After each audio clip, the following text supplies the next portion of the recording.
नमस्कार नमस्कार नमस्कार. पार्ले बेक्समिथ मारी सह प्रस्तुत कानाला खडा को powered by Vaseline special partners Godrej number 1 आणि क्लिनिक प्लस शॅम्पू या कार्यक्रमात मी संजय मोने तुम्हा सगळ्यांचं स्वागत करतो. वाह. चला मग प्रथेप्रमाणे आजच्याही पाहुण्याचं स्वागत करूया आणि त्याचे खडे याच आपल्या मंचावरती फोडूया. आजचा आपला पाहुणा हा उत्साहाचा झरा आहे आणि माणूसही तसा बरा आहे. आवडींच्या बाबतीत ठार वेड आहे आणि जिद्दी सुद्धा थोडा आहे. तरुणाईची शान आहे आणि तो काय करतोय याचं त्याला भान आहे. पण काय आहे, आपण तरुण असताना आपल्यालाही वाटतं की आपल्याला भान आहे, पण घरचे तरी सल्ले देत असतात, नीट वगैरे बाबा, कुठे तोंड काळं करू नकोस. या पट्टेने ऐकलं घरच्यांचं, तोंड नक्कीच काळं नाही केलं, पण चेहऱ्याला वेगवेगळे रंग लावायचे या क्षेत्रात त्याने झेप घेतली आणि अगदी थोड्याच काळात नाव कमावलं. पण आयुष्यात काहीतरी काळं करायचं असं त्याने लहानपणीच ठरवलं होतं आणि म्हणून राहत्या घराच्या भिंती त्याने काळ्या करून घेतल्या. सुखाने काळं कोठडीत राहणारा कोण आहे अवलिया, आपण पाहूया. याच्यामुळे किती लोकांनी आणि याने किती लोकांमुळे कानाला खडे लावलेत हे प्रत्यक्ष त्याला भेटून जाणून घेऊया आणि स्वागत करूया ललित प्रभाकर यांचं.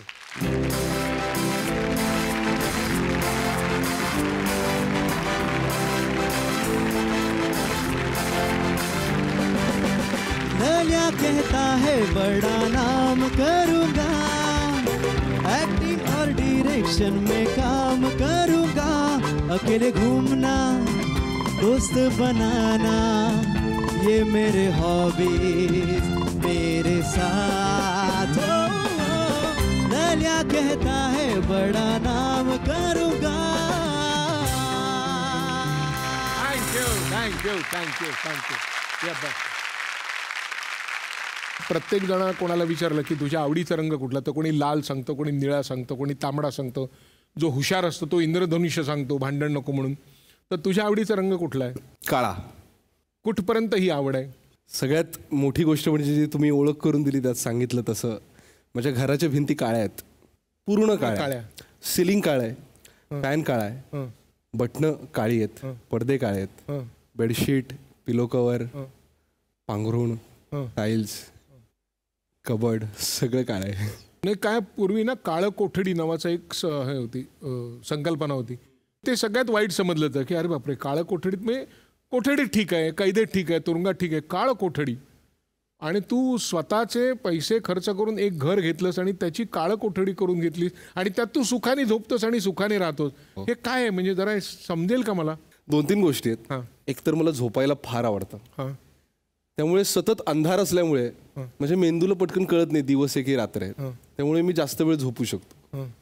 आणि दुसरी गोष्ट, मला असं तिथे जाणवतं की माझं कॉन्सन्ट्रेशन जास्त होतं इतर ठिकाणापेक्षा. काळा रंग असल्यामुळे मी जे करत असेन, जर मी वाचत असेन तर माझं कॉन्सन्ट्रेशन चांगलं होतं. मी माझ्या काही फिल्म्स बघायचे असतील लॅपटॉपवर किंवा पुस्तकं वाचायची असतील तर ते सगळं मी तिथेच करत असतो, तर मला तिथे छान वाटतं. काय आहे, तू लहानपणापासून अशा विचाराचं आहेस की नाही मला फरक पडत, त्यामुळे तुझ्या आईवडिलांच्या तुझ्या बाबतीत खूप तक्रारी असतील. आपण बघूया ना काय त्यांनी कानाला खडे लावले ते.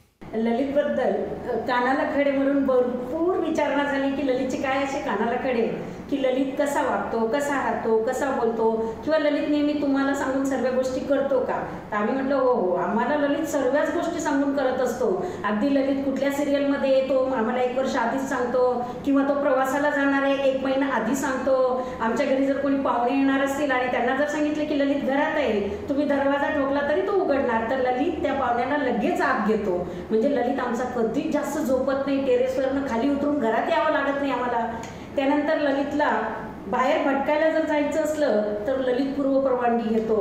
ललितला मस्ती अजिबात करायला आवडत नाही. लहानपणापासून ललित इतका गोड की एखादी वस्तू जर आवडली तर मुलं खाली लोळत असतील, पण माझा ललित कधीच लोळला नाही. माझ्या ललितला फार प्रामाणिक राहायला आवडतं. बालवर्गात माझ्या ललितला घेऊन गेले, इतका प्रामाणिकपणे बसला तो की काय सांगू. मॅडम पण आजही कौतुक करतात, मॅडमचे केस ओढले नाही, साडी फेडली नाही, इतका गुणी मुलगा. खरंच सांगा बरं, कानाला खडा असणारी एखादी गोष्ट त्याच्याकडे असेल का? खूप कानाला खडे लोकांकडे असतील, माझ्याकडे अजिबात नाही. फार तर तुम्ही ललितला विचारू शकता याच्यातल्या सगळ्या गोष्टी खऱ्या आहेत की नाही.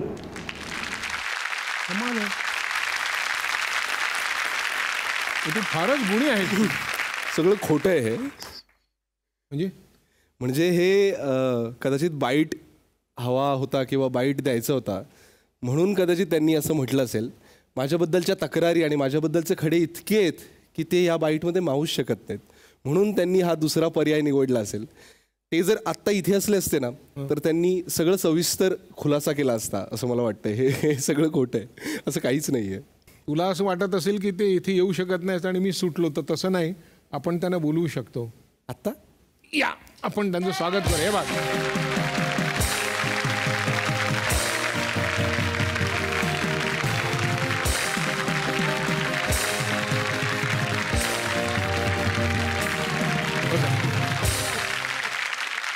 तो म्हणाला की तुम्ही जे सांगितलं ते सगळं खोटं आहे.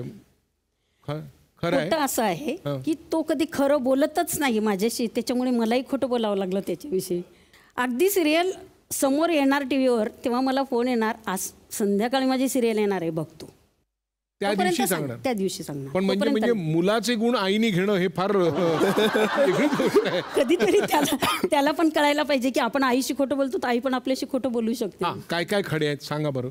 ललितचे खडे भरपूर आहेत की लहानपणापासून ललित इतका खोडकर की बालवर्गाला ज्यावेळेस पहिल्या दिवशी मी शाळेत सोडायला गेली, पहिल्या दिवशी मॅडमचे केस ओढलेत, साडी फेडली, मॅडम घरी आल्या, मॅडम मी तुम्हाला नमस्कार करते पण याला शाळेत पाठवू नका, फार त्रास देतो मला. म्हणजे असा हा ललित की त्यानंतर 8 दिवस त्या मॅडम शाळेत आल्या नाही. शेवटी मुख्याध्यापकांनी एक सीडी लावली, त्या सीडीवर त्याला बसवायचे आणि मग शिकवायला सुरुवात करायची.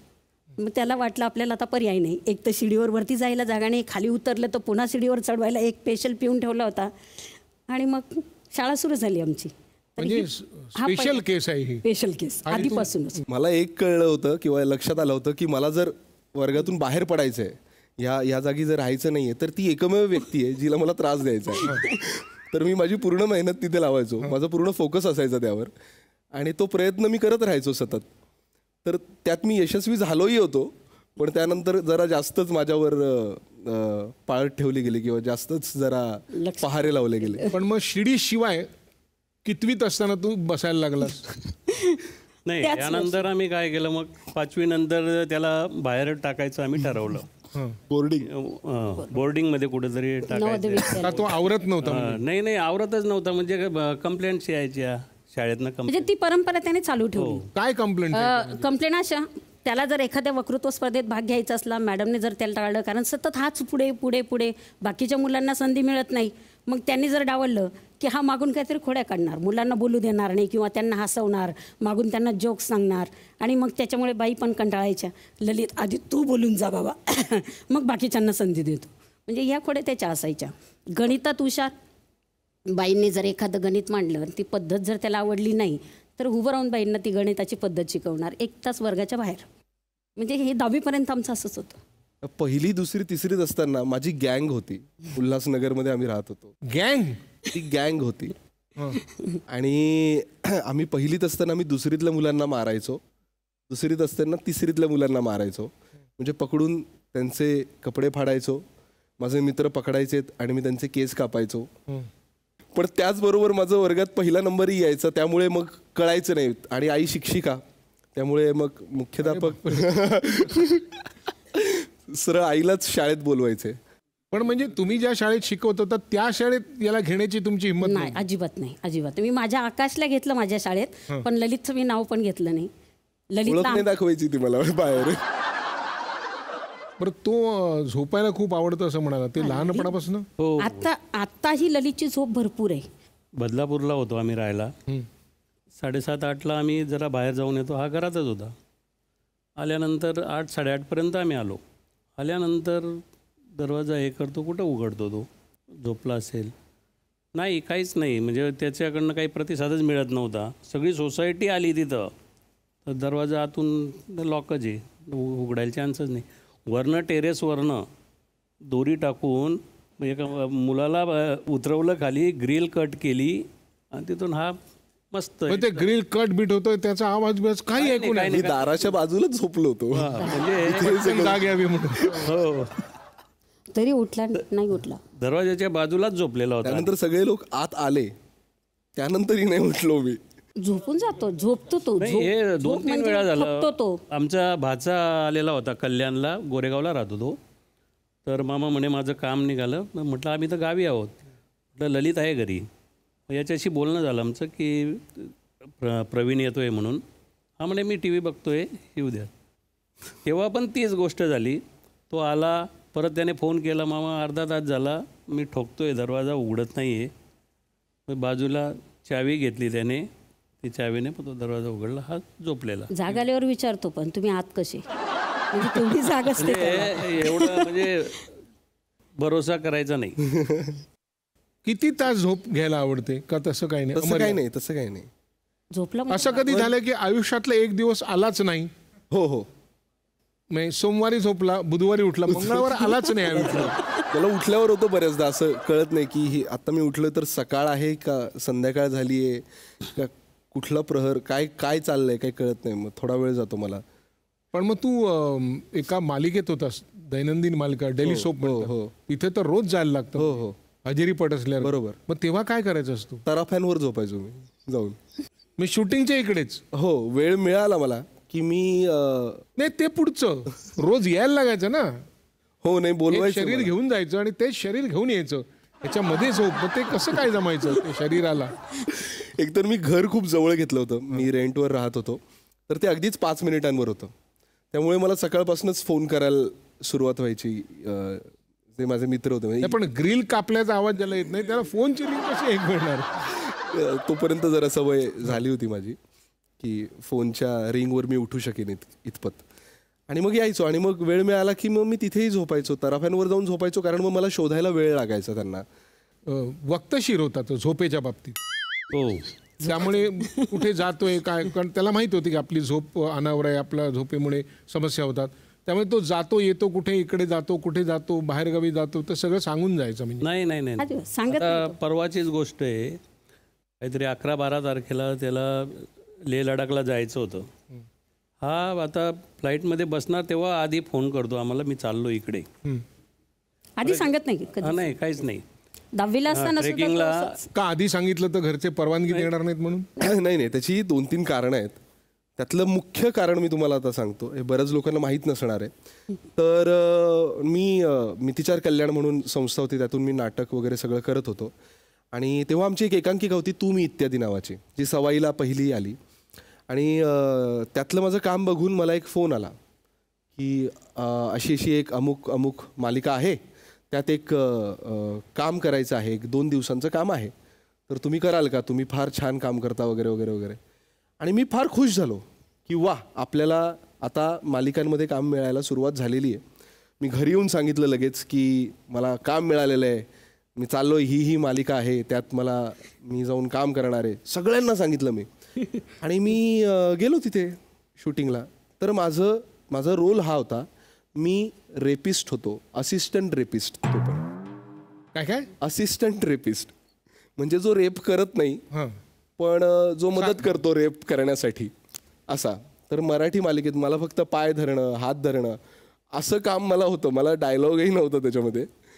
आणि हे माझं खरं तर मालिकांमधलं पहिलं काम आहे. हे फार कोणाला माहीत नसणार आहे. पण एक बरं आहे, म्हणजे तुझ्याकडे तो विनोदाचा अंग आहे तुझ्याकडे, आपल्या कामाचा हुद्दा सांगणं. उपबलात्कारी. त्यानंतर पोलीस येतात, तेही त्या मुख्य विलनला मारत नाहीत, कारण तो मालिकेचा मुख्य विलन होता. त्यामुळे मारलंही मलाच जात होतं तिथे. तर असं सगळं हे मी भोगलं. आणि घरी तर सांगून बसलो होतो. त्या दिवसापासून ती मालिका रोज बघितली जात होती, नातेवाईकांपर्यंत सगळं पोहोचलं होतं.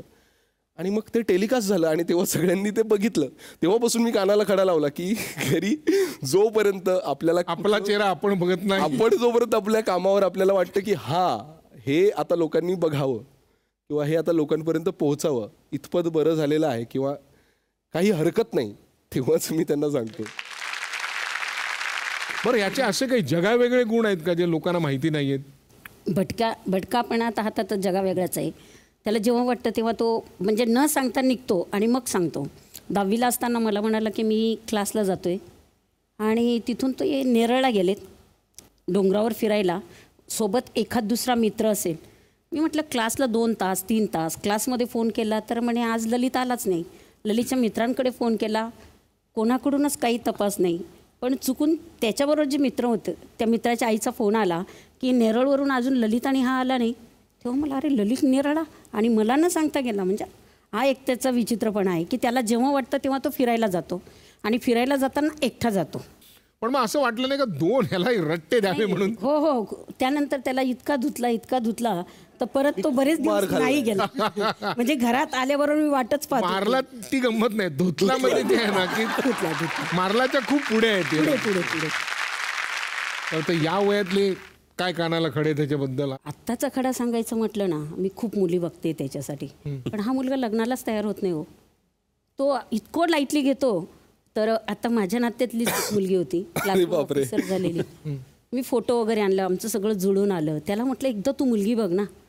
तर तो मला म्हणतो आकाशसाठी बघायची का तुला? त्याला आवडत असेल करून टाक. अरे पण मी तुझ्यासाठी मुलगी शोधते. आणि मी तिकडे बोलून बसली. नात्यातलेच असल्यामुळे सगळ्या गोष्टी आमच्या मॅनेज झाल्या होत्या. ठरलं की आपण असं करूया. ऐकत नाही. त्यानंतर जो गायब झाला तो कुठं फिरायला निघून गेला, लेह लडाखला गेला होता सुरुवातीचा, त्यावेळेस आलाच नाही 15 दिवस. शेवटी त्यांना म्हटलं बघा आता तुमची मुलगी, तुम्ही लग्नाला तुमचं दुसरं स्थळ बघू शकतात. तेव्हापासून मी कानाला खडा लावला की मुलगी बघायची नाही. आधी त्याला 2 शक्यता आहेत. एक तर त्याच्या मनात कोणतरी असेल किंवा लेह लडाखला त्यांनी कोणतरी बघून ठेवलेली असेल, तिकडे तो एक शेवटली कशी पाहिजे तुला मुलगी? नको मला आत्ता. कसं आहे माहिती आहे ना, समजा आपल्याकडे 10,000 रुपये असतील आणि ते आपण कुठेतरी ठेवले एखाद्या बँकेत, तर तेही सांगतात 10 वर्षांनी डबल होतील. तसं काहीतरी तर करायला पाहिजे आपलं की बाबा 35 वर्षानंतर भेटा किंवा 3 तासानंतर भेटा. पण खरं तर किती आशा लावून ठेवायची त्यांनी? म्हणजे याचं उत्तर मलाच माहित नाही खरं तर, त्यामुळे मी काही वेळ द्यायला पाहिजे. हा कोणावर गेलाय नेमका तुमच्यापैकी? आमच्याकडे खरंच कोणी नाही असं. नाही, कोणीच नाही. कोणीच नाही. मला वाटतं याची निर्मिती करून परमेश्वरांनी साचा मोडून टाकलेला आहे. दुसरा कोणी तसा होऊ नये म्हणून. कारण त्यालाच माहीत असतं त्याच्या मनात काय आहे किंवा तो काय करणार आहे हे कोणालाही माहीत नसतं. अगदी त्या क्षणापर्यंत माहीत नसतं. त्यामुळे सांगून अगदी आदर्श मुलासारखा सगळ्या गोष्टी आईबाबांना सांगून मग करतो बिरतो असा काही प्रकार नाही. त्याला जे वाटतं ते करायचं, ज्याला जे करायचं ते करायचं आणि करून झाल्यानंतर मग सांगायचं की असं असं झालं. पण एवढं करून तो गुणी आहे हे निश्चित. तसा आहे. एक सांगू का तुम्हाला, तुमचा मुलगा दळलेल्या वाटेवरनं जात नाहीये, पण मळलेल्या वाटेवरनं सुद्धा नक्कीच जात नाही, एवढं लक्षात. नाही. आणि आपण त्याला एक अशी विनंती करू शकतो की लग्न आणि लेह लडाख ह्याच्यात थोडा फरक आहे. हो निश्चित. लेह लडाखला पोचायला लागतं, लग्नाला सुरुवात करायला लागते. त्यामुळे जेव्हा तो लग्न करेल तेव्हा ते तदेव लग्न संपायच्या आत या असं सांगणार नाही, तो जरा आधी सांगेल. आपण असं अशी मी खात्री देऊ अशी अपेक्षा करतो. आपण इथे आलात त्याबद्दल धन्यवाद. आपण स्थानापन्नासमोर, कारण अजून बरंच काही काही ऐकायचं आहे त्याचं.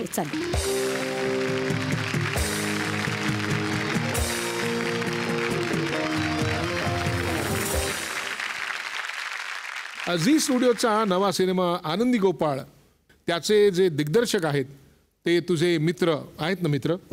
तर मी त्यांना इथे बोलवतो, बघूयात त्यांचे काय कानाला खडे आहेत किंवा तुझे काय त्यांच्या बाबतीत आहेत. आपण बोलूया समीर विद्वांस यांना.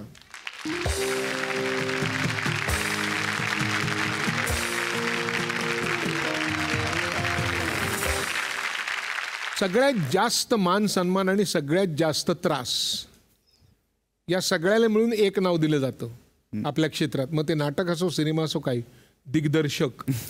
बरोबर ना? बरोबर. काय कानाला खडे आहेत? आहेत 2-4 आहेत, पण एक मला सांगायला हवं की खूप गुणी नट आहे हा. म्हणजे मला सगळ्यात कमी त्रास कोणाचा झाला असेल ह्याच्यावरती तर ललितचा झाला आहे. कारण एक तो त्या प्रोसेसमधनं येतो आणि त्याचा त्या प्रोसेसवरती विश्वास पण आहे नाटकाच्या आणि कुठल्याही, आणि जितकी मदत करता येईल तसा तो बघत असतो. पण त्याच्या अशा काही काही सवयी आहेत मजेशीर तर ते त्याच्या मनात नसतं, पण ते आपण तो कानाला खडा लावतो. म्हणजे एकदा असं झालं होतं की शॉट त्याचा जरा एक तासभरमध्ये वेळ होता, तो एक शॉट देऊन गेला आणि असं झालं की आता त्याला बोलवा. तर असं झालं की 10 मिनटं मी म्हणतो अरे बोलवा. तर असिस्टंट्स असे घाबरलेले, पांढरा फटक पडलेला चेहरा आणि मला कोणी काही सांगायला तयार होईना. तर मी फायनली म्हटलं काय झालंय काय. तर एक असिस्टंट म्हणले की ललित गायब आहे. तर म्हटलं गायब आहे म्हणजे हा वाडा आहे, ह्याच्यावर कुठे जाणार आहे तो. नाही, तो कुठेच सापडत नाही आहे. मग इकडे शोधा तिकडे शोधा, नाहीच. मग मी पण जरा पॅनिक झालो, मी पण इकडे तिकडे शोधायला लागलो, हा कुठेच मिळेना. आणि आम्ही म्हटलं हा गेलाय कुठे, फोन लागत नाही आहे. फायनली कोणीतरी असं ओरडत आलं की सापडले. म्हणून आम्ही बघायला गेलो तर हा वाड्यामध्ये जुना असा एक जिना वरती जातो, त्याच्या बाहेर एक न्यूजपेपर अंथरून झोपला होता. तेव्हा मी कानाला खडा लावला की तिथून पुढे एक 15 मिनिटाच्या वर तो जो व्हॅनिटीत नसेल किंवा जर मेकअप रूममध्ये नसेल तर एक असिस्टंट मी सोडायचो त्याच्या मागे, त्याला शोधा. कारण नाहीतर ते, आणि त्याला काहीच त्याचं माहीत नसायचं. म्हणजे तो आला शांतपणे, त्यांनी पुढचा टेकही दिला, पण त्याच्या चेहऱ्यावरती काहीही आपण काही असे गायब होत किंवा आपल्यामुळे कोणाला त्रास झाला असं काही त्याच्या चेहऱ्यावर नव्हतं. याबद्दल मी माफी एकदा मागितली आहे आणि मी आज सर्वांसमोर पुन्हा एकदा गुरुजी मला माफ करा याबद्दल. नाही खरंच ही माझी खूप त्या दिवशी. बरं, हा गुरुजी म्हणालाय याच्या मागचे धोके सांगतो. याचे आधीचे जे गुरुजी आहेत त्यातल्या एका गुरुजीचे, म्हणजे एका स्त्री होती ती शिक्षिका, तिचे केस खेचलेत, तर गुरूंना तो त्रास देणार आहे. त्यामुळे जरा गुरु म्हटल्यानंतर जरा तुम्ही सावध राहा थोडे. मला घाबरवू शकतो, केस तर काय तू खेचू शकतो. त्यातनं वाचलोय मी. बाकी हा चित्रपट करताना मजा काय आली? 2-3 मुख्य गोष्टी अशा की एकतर काळ पूर्ण वेगळा होता आणि जेव्हा विचारणा झाली आणि जेव्हा ही प्रोसेस किंवा ही प्रक्रिया सुरू झाली तेव्हा मला फारच गंमत आली की ज्या पद्धतीने समीर ह्या सगळ्या प्रोजेक्टकडे बघत होता किंवा तो या चित्रपटाकडे यातल्या भूमिकांकडे ज्या पद्धतीने तो बघत होता त्याची मला खूप मजा आली. आम्ही एक 4-5 दिवसांचं वर्कशॉप घेतलं आणि त्यामध्ये आम्ही बऱ्याच गोष्टींवर अभ्यास केला की कसं हा काळ आपल्याला समोर आणता येईल. आता सगळ्यात महत्त्वाची गोष्ट होती आमच्यासमोर की गोपाळराव जोशी हे लोकांसमोर उभे करायचे आहेत, ज्यांच्याबद्दल आपल्याला फार काही माहीत नाही, ज्यांना कधी बघितलेलं नाही आहे, त्यांच्याबद्दलचे काही पुरावे म्हणजे असे काही फोटो किंवा एखादी चित्रफित वगैरे असं काहीच आपल्याकडे आत्ता उपलब्ध नाही आहे. तर ह्या व्यक्तीचा स्वभाव कसा असू शकतो, मग तेव्हाचं सामाजिक स्थिती काय असेल, त्याच्यावर काय परिणाम झाला असेल, या सगळ्या गोष्टींकडे समीर इतक्या बारकाईने बघत होता आणि त्यामुळे मलाही त्या भूमिकेत जाण्यासाठी मदत झाली की जर दिग्दर्शकच मला या पद्धतीने मदत करतोय की ज्याने स्क्रिप्टवर इतके महिने काम केलेलं आहे आणि त्यानंतर तो माझ्यासमोर येऊन उभा राहिलेला आहे आणि मग मला सांगतोय की आता आपण हे जे पात्र आहे हे उभं करूयात आणि आता तू मला सांग की तुला काय वाटतं याच्याबद्दल. मग आम्ही त्या संदर्भात जी काही पुस्तकं होती, काळ आणि कर्तृत्व नावाचं एक पुस्तक होतं अंजली कीर्तने यांचं, म्हणजे सरळ असं काहीच नव्हतं त्याचं, ते विक्षिप्तपणा आपण म्हणू किंवा त्याहीपेक्षा तऱ्हेवाईकपणा जो काय होता आणि काळाच्या पुढचा विचार असणं आणि हे सगळं मांडणं यात मला खूपच मदत झाली आणि खूप मला ती करताना मला स्वतःला त्याचा खूप आनंद घेता आला त्या भूमिकेचा आणि मला खूप बरं वाटते की अशा पद्धतीची भूमिका मी करू शकलो. झोपाळू असला तरी रोमॅन्टिक आणि चॉकलेट बॉयची अशी त्याची प्रतिमा आहे सगळीकडे, नाटकामध्ये म्हणा, एक मालिकांमध्ये, चित्रपटामध्ये. असं असताना याची निवड गोपाळराव जोशीसारख्या एका अवघड अशा स्वभाव असलेल्या माणसाच्या भूमिकेसाठी करावी असं का वाटलं आणि त्यात आपली निवड सार्थ ठरली का नाही? निवड तर सार्थ ठरली, पण जेव्हा हे स्क्रिप्ट लिहून झालं तर म्हणजे बेसिक त्याचा आराखडा झाल्यानंतर पुढे वर्षभर आम्ही त्याच्यावरती काम करत होतो त्या स्क्रिप्टवरती. आणि ना दरवेळेस काय व्हायचं की जेव्हा केव्हा त्या गोपाळराव जोशीचं सगळं आम्ही विचार करायचो तर ह्याचाच चेहरा माझ्या डोळ्यासमोर यायचा, कारण मी ह्याचं ढोलताशेमध्ये त्याचं काम बघितलं होतं. आणि झालं असं की नंतर मग आम्ही भेटलो आणि अगदी मी अशी तयारी करून गेलो की आता ह्याला सांगावं लागणार आहे की तुला केस काढावे लागतील, ही माझी पहिली अट आहे, मी काय ते टोप बीप लावून करणार नाही. आणि त्याचे हे जे केस आहेत ते पाहून मलाच असं दडपण यायचं की याला कसं सांगू मी की केस काढ, आणि त्याचं दुःख मला माहिती केस नसल्याचं. त्याच्यामुळे मग असं की त्याला भेटलो आणि म्हटलं की अशी स्टोरी आहे. तो म्हणला हो. म्हटलं पण तुला केस काढावे लागतील. त्यावर तो म्हणला हो. तो एका सेकंदात हो म्हणला. मी म्हटलं पण पुढचे 6 महिने तुझे तसेच जातील. तो म्हणला हो माहिती आहे मला. संपलं. तिथे मला लक्षात आलं की हा इन आहे, पूर्ण त्या रोलमध्ये ऑलरेडी गेला आहे. आणि त्या वर्कशॉपमध्ये परत एक गंमत अशी घडली की भाग्यश्री जी आनंदीबाई करते आणि हा गोपाळ, तर ते त्यांच्या वेशामध्ये होते. तर ललितला काहीतरी एक असं आलं डोक्यात, तो म्हटला चल, आणि तिला घेऊन तो अंधेरीच्या त्या रस्त्यावरती त्या कॉस्ट्यूममध्ये फिरला आणि परत येऊन थांबला तिकडे. तर म्हटलं काय काय कशासाठी? तो म्हटलं नाही, एक लोक बघतात आपल्याला, साधारण आपली चाल कळते, जेव्हा लोक असं विचित्र आपल्याकडे बघतात तेव्हा आपण त्या कपड्यांमध्ये कम्फर्टेबल व्हायला पाहिजे. मला हा दुसरा हे होता की हा या रोलला जो एक विक्षिप्तपणा अपेक्षित आहे, हलका तरेवाईकपणा, तो याच्यात आहे. आणि त्याला त्याची लाज नाही वाटत आहे की आपण कसं बाहेर जाऊ आणि काय करू. आणि त्या आता जेव्हा चित्रपट संपला आहे तेव्हा त्यांनी गोपाळराव उभा केला आहे. आणि मला खूप आनंद वाटतो हे सांगायला की जेव्हा जेव्हा इथून पुढे लोक त्याचा विचार करतील, गोपाळराव कसे होते, तर गोपाळराव असे होते, इतपत त्यांनी ते केलेलं आहे. वा. आणि तसंच भाग्यश्री पण. मिती 4 हा तुझा एक कल्याणमधला आहे आणि त्याच्यातनं तू एकांकिका केलास. त्या प्रवासाबद्दल काही थोडक्यात सांगता येईल का, की तिथून कसं काय? खरं तर टर्निंग पॉईंट मी म्हणेन किंवा सगळ्यात माझ्या आयुष्यातला सगळ्यात महत्त्वाचा टप्पा जर मी म्हणेन तर तो हाच होता की मी मिती 4 या संस्थेशी जोडला गेलो. कारण त्या संस्थेत गेल्यावर मला या क्षेत्राबद्दल, अभिनयाबद्दल, नाटकाबद्दलचं माझं जे काही गांभीर्य होतं ते प्रचंड प्रमाणात वाढलं. माझी उत्सुकता वाढली. मला हे लक्षात आलं की आपल्याला भरपूर काही शिकायचं आहे. कारण या सगळ्याचं कारण म्हणजे आमचे जे गुरु जे होते किंवा आमचे सर आहेत रवींद्र लाखे सर, त्यांनी आम्हाला बऱ्याच गोष्टी, आम्हाला कधीच वेगळं रीतसर प्रशिक्षण घ्यायची गरज पडली नाही, इतपत त्यांनी आम्हाला सगळ्या गोष्टींचं ज्ञान दिलं. तुझे गुरु आहेत रवींद्र लाखे सर, त्यांनी काय कानाला खडीबिडे लावलेत का तुझ्या बाबतीत? असू शकते, म्हणजे मला माहीत नाही. बघूया त्यांना काय म्हणायचं ते. त्याचं पहिलं वर्ष होतं आमच्या संस्थेतलं आणि संस्थेत आल्यानंतरचा पहिला वाढदिवस. सगळी मुलं वाढदिवसाला काही ना काही सेलिब्रेशन म्हणून द्यायची, आईस्क्रीम अमुक किंवा काहीतरी असं. मग याचा वाढदिवस आल्यानंतर लोकांनी विचारलं, तो हो करू ना सेलिब्रेट, आणलंय ना मी, म्हणून खिशात हात घातला आणि एकेकाला किसमी चॉकलेट असतं ना ते छोटं, ते दिलं. पोरं आवासून बघत राहिले, हे कसलं सेलिब्रेशन? अरे म्हणे हे काय याला काय सेलिब्रेशन म्हणतात का, ते छोटंसं चॉकलेट? तर तो म्हणाला नाही, पुढल्या वर्षी मी करेन. असं तो प्रत्येक वाढदिवसाला करत राहिला जोपर्यंत तो कल्याण सोडत नाही तोपर्यंत. बरं, आता त्यांनी कल्याण सोडल्यानंतर एकदा तो वाढदिवसाच्या दिवशी कल्याणात आला होता, तेव्हा सिरियल चालू होती त्याची, तेव्हा पण लोकांनी विचारलं ना, आणलंय ना, तेच किसमी सगळ्यांना दिलं. तर त्याचा कंजूसपणा, हा कंजूसपणा मी अमान्य करण्याचा दिवस अजून उजाडायचा आहे. अजूनही तो त्या बाबतीत कंजूसच आहे.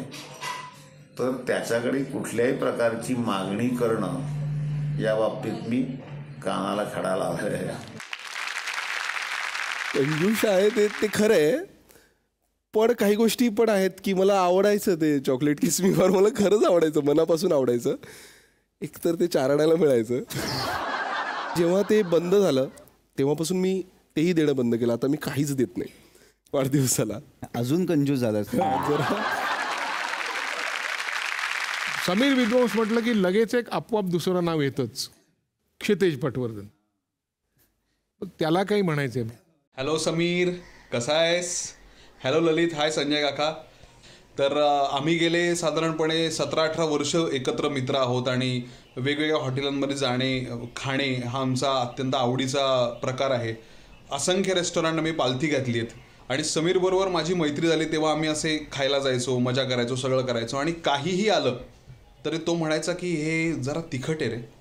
तर आजूबाजूची लोक विचारत पडायची की हो बापरे, खरंच हे जरा तिखट वाटतंय, ह्याच्यात काहीतरी प्रॉब्लेम वाटतोय किंवा जास्त मिरची पडली, तिखट पडलंय.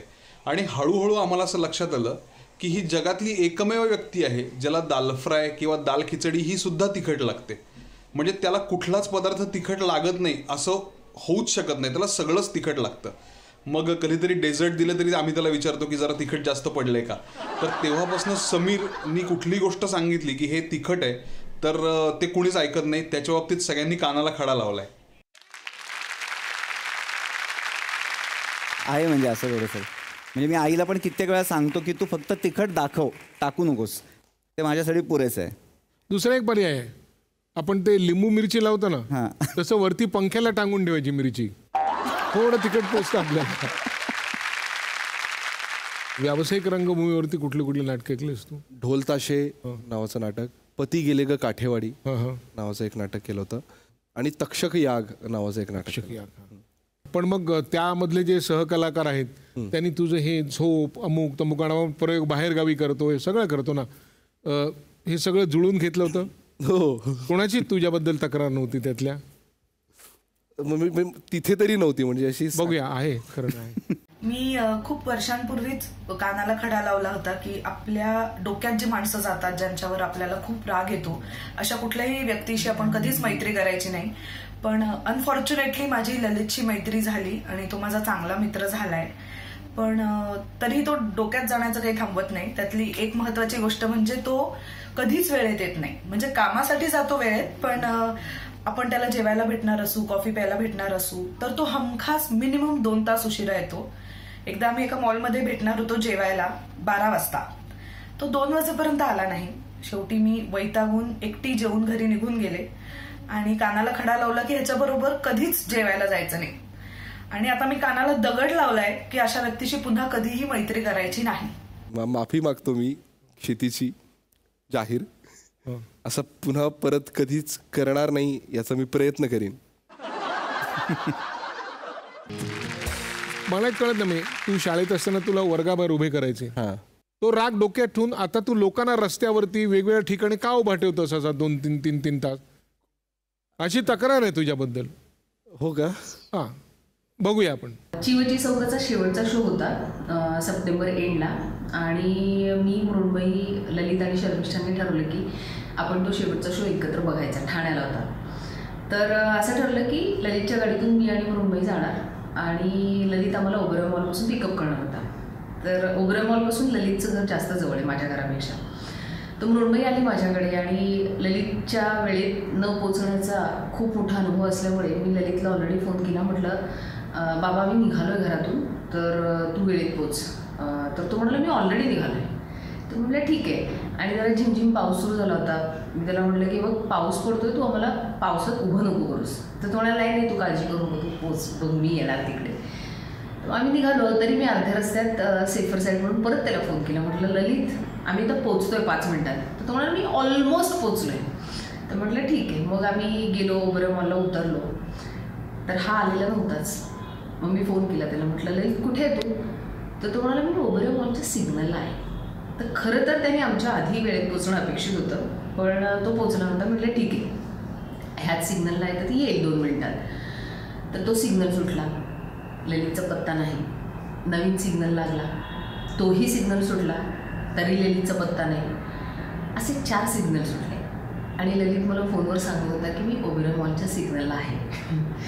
तर मी आणि मृण्मयीने ठरवलं की आपण टॅक्सी करून निघूया, हा येईल तेव्हा येईल किंवा हा यायचंच होता नाही. मग आम्ही टॅक्सी केली, निघालो. त्याच्यानंतर जवळजवळ एक 10 ते 12 मिनिटांनी ललितचा फोन आला की अरे कुठे तुम्ही, मी आलो इकडे. तर तेव्हा आम्ही जवळजवळ JBLRला पोचलो होतो. त्यामुळे मला असं वाटतं की ललितवर मी वेळेच्या बाबतीत कधीही विश्वास ठेवणार नाही आणि त्यासाठी खडक खडे सगळं कानाला लावून झालेलं आहे. माफी मागतो मी सगळ्यांचीच, ज्यांना ज्यांना मी आतापर्यंत उभं केलं असेल. तू घड्याळ वापरतोस? हो. कुठे भारतात विकत घेतलंस का दुसरीकडे? कारण त्या देशातलं विकत घेतलं असेल तर त्याचा आणि आपल्यातला फरक आहे तो एकदा तू हे करून घेतो नीट. म्हणजे अमिताभचं वाक्य आहे ना, कोशिशें कामयाब होती है, वादे अक्सर टूट जाते हैं. मला माहिती आहे की मित्र फार नाहीत तुला, मैत्रिणींच्या गर्दीतून तुझ्यापर्यंत यायला त्यांना जागा मिळत नाही, वेळ मिळत नाही. पण जे काही थोडे बहुत तुझे मित्र आहेत त्यातला एक जण काय त्यांनी कानाला खडा लावला ऐकूया. मितीचारमध्ये असताना आपण आपल्याला भावलेले लेखक शोधून काढायचो आणि त्यांना भेटायला जायचो. तर त्या अंतर्गत आपलं ठरलं की सुरेंद्र वर्मांना भेटायला जायचं. मला आठवतं त्यावेळी आपण FOIS वाला असू आणि खिशात फार काही पैसे आपल्या नसायचे. शिवाय मी बॉर्न अँड ब्रॉटअप कल्याण आणि ठाण्याच्या मध्येच माझं सगळं घडल्या कारणामुळे मला मुंबईला नेऊन व्यवस्थित आपण जाऊन येण्याची जी जबाबदारी होती ती मी तुझ्यावर टाकली. आणि तू क्रूर माणसा, सुरेंद्र वर्मांची जी आपली भेट आहे ती झाल्यानंतर मला वाटतं अंधेरीपासून ते दादरपर्यंत 6-7 स्टेशन्स, तुम्हाला आत्ता दादर आलं, पुढचं स्टेशन दादर आलं असं म्हणत म्हणत पूर्ण रस्ता चालवत नेलं होतंस उपाशी. आठवतंय तुला? त्यानंतर तुझ्याबरोबर कुठेही असं एक्सप्लोर करायला जायचं नाही असा मी कानाला खडा लावला. हो, हे खरं आहे. क्रूरपणा म्हणाला तो, आपण त्याला जरा थोडं त्या शब्दाला घासूया. मनोभूमिका काय होती त्या प्रवासामागची? मला चालायला फार आवडतं, पण चालवायला आवडणं हा काय छंद असू शकत नाही ना. नाही. आणि खरं तर मलाही फार माहिती नव्हती तेव्हा की किती दूर असणार आहे. मला एवढं कळत होतं की दूर असणार आहे आणि खरंच पैसेही नसायचे आमच्याकडे तेव्हा. तर म्हटलं ते पैसे आपण त्यापेक्षा खाण्यासाठी वाचवून ठेवूयात आणि म्हटलं चालूयात की कितीच दूर असेल, चल की, असं म्हणत मी स्वतःला आणि त्याला असं एक प्रोत्साहन देत होतो की आलंच असं करत करत पण आपण फसवले गेलोय असं त्याला साधारण किती वेळानंतर वाटलं? तासाभरानंतर. 2 अत्यंत भिन्न व्यक्तिमत्वात तुम्ही सगळ्याच बाबतीत. म्हणजे तरी पण या व्यवसायात आहात, एकाच व्यवसायात आहात, वेगवेगळी माणसं भेटली असतील, वेगवेगळे अनुभव आले असतील, काही बोलायचं राहून गेलंय, काही स्वतःच्या कानाच्या खड्याची कबुली द्यायची असेल, ज्याला आपण म्हणतो ना एक कबुली जबाब म्हणूया, असं काही तुम्हाला द्यावंसं वाटत असेल तर अगदी जरूर. नाही, मग या बाबतीत मी आईबाबांशीच बोलेन की त्यांची जी तक्रार आहे ती मला अगदीच मान्य आहे. आणि माझा प्रयत्न बऱ्याचदा हाच असतो की त्यांना या क्षेत्राबद्दल फारसं माहिती नाही आहे आणि त्यामुळेच त्यांचं तेव्हा माझ्याबद्दलचं जी काही काळजी होती की तुझं या क्षेत्रात कसं होईल, कारण आपल्या ओळखीचं इथे कोणी नाही आहे, परत या क्षेत्राबद्दल आपल्याला फार माहिती नाही आहे. आणि म्हणून मी त्यांना बऱ्याचशा गोष्टी सांगत नाही, कारण आपल्याला माहिती आहे की आपण केलेलं किती काम पडद्यावर येतं, रिलीज किती होतं, लोकांपर्यंत किती पोहोचतं. हे जोपर्यंत ते लोकांपर्यंत पोहोचत नाही तोपर्यंत त्याची शाश्वती कोणीच देऊ शकत नाही. त्यामुळे मला त्यांना ते एक आशा, खोटी आशा किंवा अशी एखादी आशा लावून ठेवायची नसते की याने काम करून ठेवलेलं आहे आणि ते येणारे, कारण ते त्याची वाट बघत बसतात. म्हणून मी शक्यतो ते टाळत असतो. मला माहिती आहे हेही चुकीचं आहे की ते टाळणं आणि त्यांना ते न सांगणं, पण माझा प्रयत्न खरं तर माझी त्याच्या पाठीमागची भावना ही असते की तुम्हाला त्याचं टेन्शन येऊ नये, तुम्हाला त्याचा त्रास होऊ नये. तर तुम्हाला या क्षेत्रापासून मी थोडंसं अनभिज्ञ ठेवण्याचा प्रयत्न करत असतो. पण मी यापुढे नक्कीच प्रयत्न करेन की जास्तीत जास्त गोष्टी तुमच्यापर्यंत पोहोचवीन आणि जास्तीत जास्त माझी जी काही कामं असतील त्याबद्दल तुम्हाला माहिती देत राहीन. मला असं एक अनुभव मला आयुष्यात असा आला होता की मी मुंबईत काम करायला आलो होतो आणि सगळेजण आपण जसे स्ट्रगलर्स असतो तसा होतो. आणि एका प्रोजेक्टवरती मी काम करत होतो आणि माझी कमिटमेंट ही फक्त शूटिंगपुरती होती आणि त्याच्यापुढे माझं काम असणं अपेक्षित नव्हतं. पण ते काम त्याच्यापुढे गेलं आणि मी ते करत राहिलो.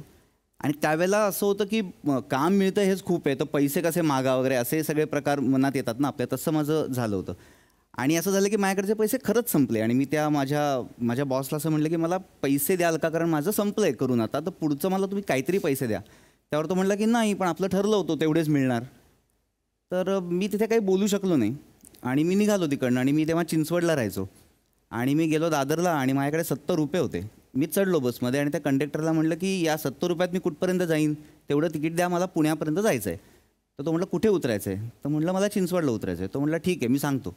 त्याने मला तिकीट दिलं लोणावळ्यापर्यंतचं आणि मला म्हटलं की इथे तू उतरू शकतोस पण चल, म्हणून बसलो. आणि मी म्हटलं की ठीक आहे लोणावळ्याला उतरू आणि ट्रेन पकडून फुकटात घरी येऊ, कारण पैसे तर नाही आहेत.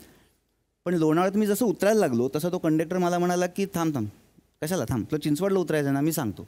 आणि असं करत तो तळेगावपर्यंत आला आणि त्याने लांबनं पाहिलं की तिकीट चेक करणारा आहे तिथे स्टॉपवरती. त्याने आधी एस टी थांबवली आणि मला म्हटलं प्लीज इथे उतर, नाहीतर माझ्यावरती येईल ते सगळं आणि तुला जर तुला ओरडा बसा तू कुठनं पैसे भरणार आहेस, तर इथे उतरलो. आणि तिकडनं मी चालत घरी आलो चिंचवडला. या सगळ्या प्रवासामध्ये ना, अंतर आहे तळेगाव चिंचवड 12 किलोमीटर तरी आहे. आणि या सगळ्या प्रवासात मला एक असं लक्षात आलं की म्हणजे एक तर मला खूप म्हणजे जेव्हा मी चालत गेलो त्याचं खूप माझ्या मनात येऊन गेलं की लोक किती त्रास देतात, लोक एक्सप्लॉइट करतात, लोक अशी वागतात तशी वागतात. पण त्याच वेळेला मला तो जो कंडक्टर होता तोही भेटला त्याच ट्रीपमध्ये आणि मी कानाला खडा लावला की असं एका ह्याच्यावरनं कोणालाच जज नाही करायचं. म्हणजे आणि मला खरं सांगतो आयुष्यामध्ये एक वाईट माणूस भेटला असेल तर 2 चांगली माणसं मला सतत भेटत आलीत. आणि मी कानाला खडा हाच लावला की एका माणसाला, एका व्यक्तीला तो जे वागतोय त्याच्या मागचं कारण आपल्याला कळल्याशिवाय त्याला जज नाही करायचं. पण असं मला वाटतं की आनंदी गोपाळ मधल्या बऱ्याचशा सीन मधून हा प्रयत्न त्याने केलेला जाणवतो. कारण जे काही आमच्याकडे लिखित संहिता होती जेव्हा आम्ही सेटवर जायचो तर त्याच्यापेक्षा काही 4 गोष्टी तो घेऊन आलेला असायचा आणि मला वाटतं त्या सगळ्या गोष्टी त्या असणार आहेत जे तो सांगायचा आत्ता प्रयत्न करत होता. 132 वर्षापूर्वी एक पोस्टमास्टर आहे साधा, ज्यांनी असं ठरवलं की माझी बायको शिकणार आणि त्यावेळेला त्याच्याच जातीतल्या लोकांनी त्याला विरोध करणे, त्यांच्यावर तो उभा राहणे आणि त्या प्रवासामध्ये त्या बाईनी, त्या आनंदीनी असं ठरवणं की मी नुसती शिकणार नाही तर मी डॉक्टर होणार. कुठे होणार? अमेरिकेला जाऊन होणार. तर हे सगळं इतकं अगम्य आहे की कुठनं त्याच्या डोक्यात आलं, त्यांनी कुठनं ते धारिष्ट्य केलं, कसे पैसे जमवले असतील. आणि माझ्या असं लक्षात आलं की ही स्टोरी आज सांगण्यासारखी आहे. कारण आपण शहरात असतो, आपल्याला आपल्या आसपासचं जग पाहून वाटतं की सगळं व्यवस्थित चाललं आहे की, पण तसं नाही आहे. त्यामुळे मला असं वाटलं की ही कथा आज सांगायला पाहिजे त्या सगळ्या मदत करणाऱ्या नवऱ्यांना आणि त्या सगळ्या मदत करणाऱ्या बायकांनासुद्धा की ते एकमेकांबरोबर असतील तर काहीतरी होऊ शकतं खूप चांगलं. आणि मनात जिद्द असेल तर नक्कीच. खरं तर मला असं वाटतं की हा चित्रपट तुमचा नसून हा लोकांचा आहे आणि तो सगळ्यात जास्तीत जास्त लोकांनी पाहावा. चित्रपट प्रदर्शित झालेला आहे तर तुम्ही काय आवाहन कराल प्रेक्षकांना? मी हेच आवाहन करीन की माणसाने जर ठरवलं तर अशक्य काहीच नाही हे या चित्रपटातून तुम्हाला बघायला मिळेल. हा चित्रपट जरी जुन्या काळातला असला तरी मी म्हणेन की हा आत्ताचा चित्रपट आहे. तुम्ही आत्ताच्या सगळ्याच गोष्टी, तुमच्या आत्ताच्या जीवनात घडणाऱ्या बऱ्याचशा गोष्टींशी तुम्ही रिलेट करू शकाल. आम्हाला अभिमान आहे की आम्ही ह्या जोडप्याची गोष्ट तुमच्यासमोर घेऊन आलो आहोत. तर तुम्हाला हीच विनंती आहे की चित्रपटगृहात जाऊन हा चित्रपट नक्कीच बघा. तुम्ही इथे आलात त्याबद्दल मी तुमचे आभार मानतो आणि एक प्रेमाची आठवण म्हणून झी मराठीकडून तुम्हाला एक छोटीशी भेट. थँक्यू.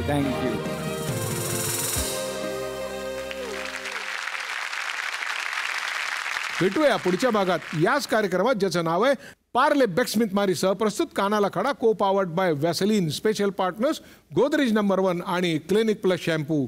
ललितनी एक छोटीशी कविता खास तुमच्यासाठी केली आणि तो ती आपल्यासमोर सादर करणार आहे. कृपया. आज़ादी के बाद तब था हमें इंतज़ार आज़ादी का, आज थी स्वतंत्रता की जब हम आज़ाद हुए न थे. अब भी तो है हमें इंतज़ार कि कोई दिन दहाड़े आए अपने ही लोग घर में घुस के हमारे एक एक को मार के हमारे अपनों को फिर हमारे सामने खड़े हो जाए और हमारी आंखों में आंखें डालकर हमारा भी गला चीर दे ताकि हम चिल्ला न सके, न कि हम कह सके कम से कम इनकलाब जिंदाबाद.